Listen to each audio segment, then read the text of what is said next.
Hello Ice and Fire Nerds, this is Chris and this is going to be my Game of Thrones Season 6 Episode 4, The Book of the Stranger Breakdown Review. I really dug this episode. We didn't get to see a lot of action in the sense of our typical Game of Thrones action, but we did see scenes that actually moved the story forward, and I would much rather see these scenes where people are talking that has a purpose and moves the story forward than just pointless filler action just for the sake of blood and gore. I will say I really dug the end of this episode. Dany came back with a vengeance, and I know there's a lot of Dany haters out there, so if you don't like her after a scene like this, you gotta like her just a little bit. And as usual, there will be spoilers and speculation, so please click away if you hadn't seen the episode, but I will probably speculate on some things to come as well. Spoiler warning. But I was also disappointed in this episode in the sense that there wasn't any real Pycelle fart jokes.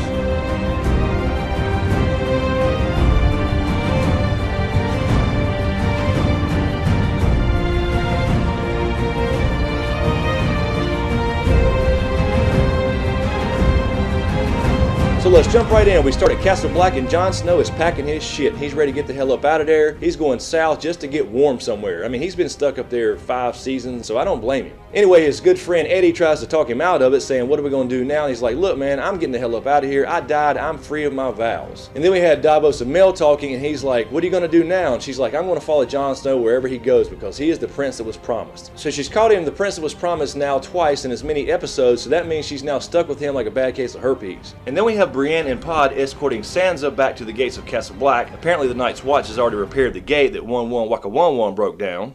And I was still up in the air about the whole Stark reunion thing. I knew it would happen eventually, but I didn't think it would happen this soon. So Sansa and Jon, 2 Starks, actually have a fucking reunion.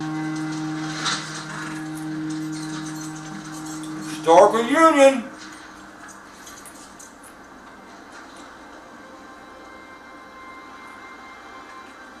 Oh shit!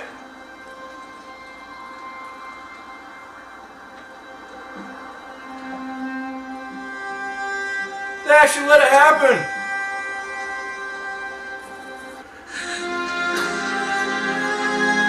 Damn!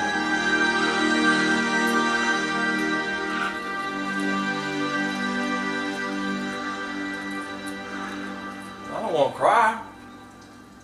They haven't been together since season 1, although when you think back to it, Sansa and Jon were never that close anyway, so I'll be a lot more hyped up whenever we get to the point where Jon meets Arya again, or Sansa and Arya meet again, or perhaps Rickon if he survives. But I gotta say, it was awesome again to see 2 Starks back together in the same place at the same damn time. And also I thought this line was very interesting when Sansa was talking to Jon having her cup of soup, when she said to Jon, don't you wish we could go back to the day we left? I want to scream at myself, don't go you idiot. I thought that was pretty damn interesting because I believe we know somebody that might be able to actually do that. So as Mel and Davos continue to talk, Brienne comes up and makes things a little bit awkward by saying that she's the one who actually executed Stannis. Davos wasn't really aware of what went down, and that's when he was starting to ask about Shireen as well, so he hadn't found out the details of that yet. So I'm assuming here that when they start marching south with Jon and Sansa to start rallying the northern houses against the Boltons, that they will likely come across the area where Stannis was camped. We did see that in the teaser trailer, so I'm thinking here that he will likely find the stag that Davos carved for Shireen before she was killed, and that's going to bring back some of that tension that Melisandre and Davos had before. So then we go to the Vale and see that little shit Robin practicing his bow and arrow skills. Nunchuck skills, bow hunting skills,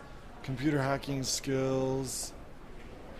Girls only want boyfriends who have great skills. He couldn't hit the broadside of a barn. Hell, he couldn't hit water if he fell out of a boat. And our favorite schemer Littlefinger comes up in his wagon and he basically immediately starts his scheming and plotting by basically turning House Royce against Robin and kind of talking Robin into giving him control of the army of the Vale, so he has basically secured his hold on the Vale here. And in my opinion, this will come in very, very handy in the battle for the North at just the right time. And then we head over to Meereen and we have Tyrion, Missandei, and Grey Worm, and he's going to meet with the Masters. So we finally get to see Tyrion use his wit to get out of a bad situation, or at least buy some time, and Missandei and Grey Worm aren't happy about it. They obviously have been slaves, they know what it's like, so they just want to kill them all. But Tyrion understands the other side of the game where he realizes he can't just take off and take these cities back and leave Meereen wide open, but he's going to try some diplomacy here because he's kind of getting desperate. So he basically says, you know what, our queen didn't have a real good plan to replace slavery, and I know that was your profit motive, so we're going to give you 7 years to basically, wean yourself off slavery so you can find something to replace it as far as the financial aspect, and that's going to buy them some time here till Dany gets back. And she's coming back. And then we head over to Vaes Dothrak, where Jorah and Daario have found Dany. I had said this in a previous video. Jorah kind of knew where to go anyway because he knows all the customs of the Dothraki. So they did arrive and they planned on a little ninja mission, so they get rid of their weapons to walk in there as merchants, and they're going to find Dany in the middle of the night somehow and rescue her. And during this conversation, when they're getting rid of their weapons, Daario discovers that Jorah has grayscale, and he says, "Don't worry, I didn't touch you." So likely this will come up again when they get back in ring with Dany perhaps, but this is going to be a problem. And I think damn Daario's a problem anyway. And to be such a seasoned warrior from Essos, he doesn't seem to know shit about the Dothraki. And as they're planning their ninja mission, Dany is back in Vaes Dothrak in the temple of the Dashkaleen. She says she's got to go take a piss, and she basically starts bonding with this one former Khaleesi. As Val and I mentioned in our prediction video, we thought she might start to bond with some of these people, but she basically says, you know what, I'll never run from the Dothraki, so she's got a plan. And then we head over to King's Landing, and we see Marjorie for the first time this season, and the High Sparrow gives her a speech about how all money is bad, and then lets her see Loras. She's not really falling for his bullshit right here, I think. She's in there basically telling Loras, hey, stay strong, we're gonna get the hell up out of here. And then we come across a scene where Pycelle is kind of counseling Tommen about the High Sparrow. Cersei walks in and says, get the hell out. And Pycelle is not liking Cersei anymore. Not that he ever really did, but he did serve House Lannister. Pycelle leaves with a little smirk on his face, really slow. It took like 15 minutes for him to get out of the room. But he did stop and kind of smirk at Cersei like, fuck you, woman, I'm on the council whether you like it or not. And he didn't fart here, but I'm thinking he might have gave her a silent drive-by.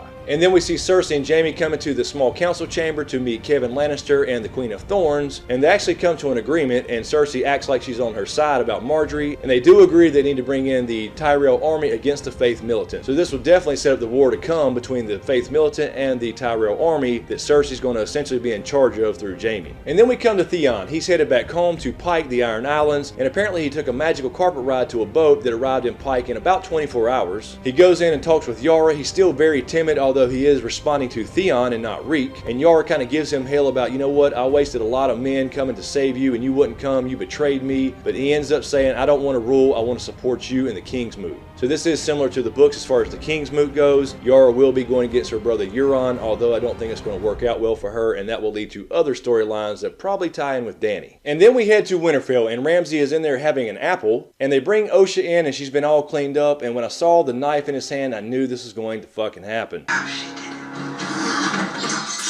Oh, fuck, like that?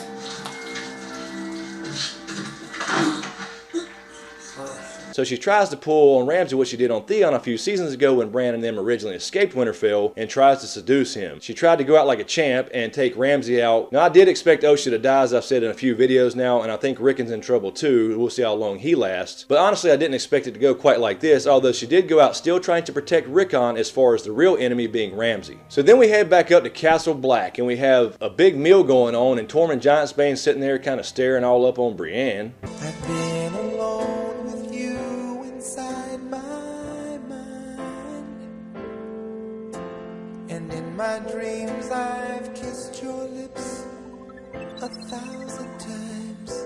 You know, Bran just makes things awkward. But everybody's eating and sitting around, and then we see some Bolton men show up, and this is the show version of the Pink Letter. And for you show-only watchers, this was basically the same thing that happened in the books, just a slightly different version of it. In the books, Sansa was never in Winterfell, it was a fake Arya Stark. But nevertheless, this was written to Jon as the Lord Commander. He says, I'm not the Lord Commander anymore, but he did read it out loud, and this is basically like we saw in the trailers where Ramsay says, Winterfell is mine, come and see. So he's demanding Sansa back. Jon's like, what am I going to do about it? We don't have enough people, you know, as far as talking to Tormund Giantsbane. But Sansa steps up here, and this is where we talked about in our prediction videos, where Sansa's going to start to be a leader this year. So Jon was basically just going to wander off. He didn't really know what direction to go. But now that he's reunited with Sansa, she's going to give him a purpose. She's saying, we're going to take our home back, and we're going to go kill these bastards. So I really like the idea of Sansa stepping up here. She's the one who talks Jon into it, and it gives him a purpose again. So this definitely sets up Bastard Bowl. It is coming, and it's going to be badass. And I do assume here that at some point, the right bastard will win. Although he's probably not a bastard. And then we get to my favorite part of the episode, and this is back in Vaes Dothrak, and Dany is there, and she's taken up into CalCon 2016, which is apparently still going on, and they are going to determine what cities are to be sacked and what people are to be enslaved, and they apparently determine what happens to Dany since she broke the rules and went out into the world instead of going back to the Dashkaleen after Khal Drogo died. But Dany goes up in there like a boss. She's up in there like, I don't care what you say or what you do, I'm not going to listen to anything you got to say because I'm going to lead you. And she proves it by touching the hot braziers, as we saw in the trailer, and pushes the braziers over, essentially lighting the hut on fire.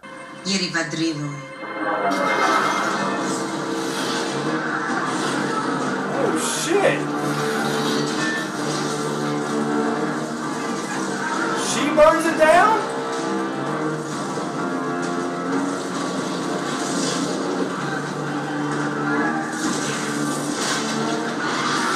Oh shit, she's not gonna burn it again?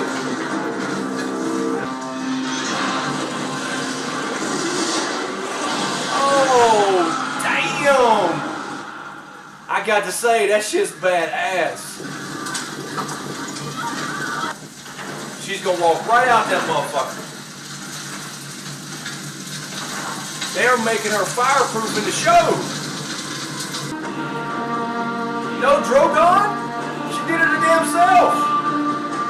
Now, she had made a plan with Daario and Jorah. They did break the rules and take out a few guards and spill some blood and lock them inside of the thing, and she had planned on not walking out of there till they were all dead with the damn hut on fire. And she walks out again as the Unburnt, just like in season 1 when she hatched her dragons, only this time there was no blood magic involved. So one of two things is going on here as far as the show goes. Now, George R.R. Martin has said that Targaryens are not fireproof. That was a one-time magical event, but the show seems to be going a different direction. Either they're making her fireproof all the time, or it happens when she really believes it's going to happen, like she has this ability to somehow truly believe she can't be burnt as a dragon, and she doesn't get burnt. So she walks up out of there unburnt again, just like in season 1, and everybody comes up and sees that on fire. They're all dead. CalCon 2016 is over, and they all bow down to the Unburnt. She proved her strength here, and she did it without Drogon, and that's what I thought was pretty badass. We all expected Drogon to come flying out of nowhere, perhaps burn the hut, have a Dothraki barbecue, but what was really cool here is she did it on her own with her own abilities, showing that she doesn't necessarily need dragons to be a badass. That itself was a little twist. So I'm happy they started to move her story along a little bit and brought her back to the limelight. Her story the last few episodes was kind of dull. We kind of knew it was coming, so I'm glad to see them do this. So it really ended on a bang. Not to mention they played that badass same music that they played when she bought the Unsullied and tricked that bastard into believing she was actually going to give him a dragon. And then Drogon, of course, lit his ass on fire and then burned the place up. That's just those badass scenes that give you chill bumps. So in my opinion, now Dany has gone back, so she can now move forward.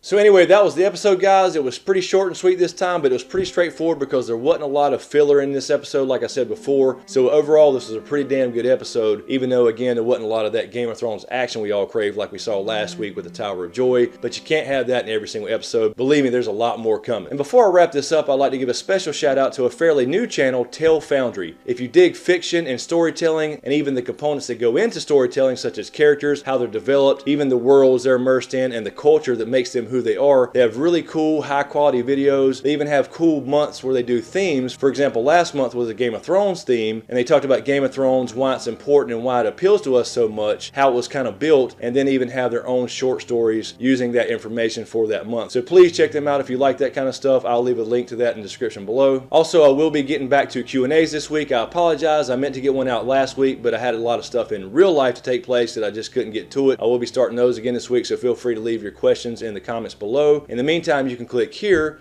to check out my last video, which was the Game of Thrones Season 6 Episode 3 review. And speaking of Q&As, you can also click here for the last Q&A I did with James from Daily Useless Sports Trivia, where he read all questions of me from you guys in kind of a different format that I wanted to try. So check those out, let me know what you think. And also, before I wrap this up, I want to give a special thank you to all my patrons on Patreon. So I definitely want to thank my smokescreen producers, and I apologize if I somehow butcher your name. But special thanks to Darren, Gregor McGinley, Red River Giant, Jennifer Walter, Murph Dog, Alec, Just Being Nosy, John Erickson, Taylor Royal, Jose Calvo, Mark Joseph, aka the Snow in Winterfell, Allie, R. Slayer, and Jamal C. Thank you guys so much. I really appreciate it. You have no idea how it helps. So anyway, guys, let me know what you think in the comments below about episode 4. Overall, I thought it was a really good episode. It did move the story forward. And I was really happy to see Dany get back on her feet again. So again, remember Quaithe, she has gone backwards. Now she can go forward. So as usual, guys, thank you for all the support. Be sure to subscribe to get everything. Be sure to share and give this video a like if you dig what I do here. Thanks for watching, you guys, and we'll see you next time.